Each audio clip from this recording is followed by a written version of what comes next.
திருப்பாடல் 106.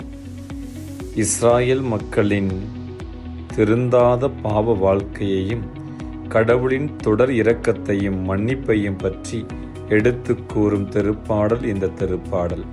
கடவுளின் ஆற்றலையும் வல்லமையையும் தெளிவாக எடுத்து கூறுகிறது.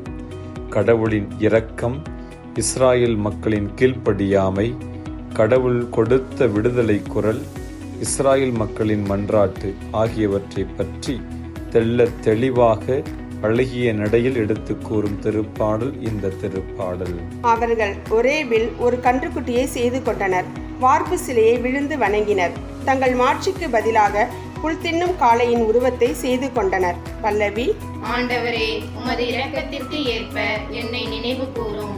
தங்களை விடுவித்த இறைவனை மறந்தனர். எகிப்தில் பெரியன புரிந்தவரை மறந்தனர். காம் நாட்டில் அவர் செய்த வியத்தகு செயல்களை மறந்தனர். செங்கடலில் அவர் செய்த அச்சுறுத்தும் செயல்களையும் மறந்தனர். பல்லவி.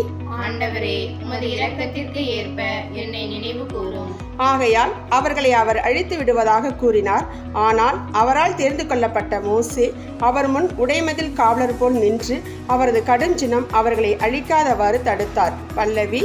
ஆண்டவரே, உமது இரக்கத்திற்கு ஏற்ப என்னை நினைவு கூரும்.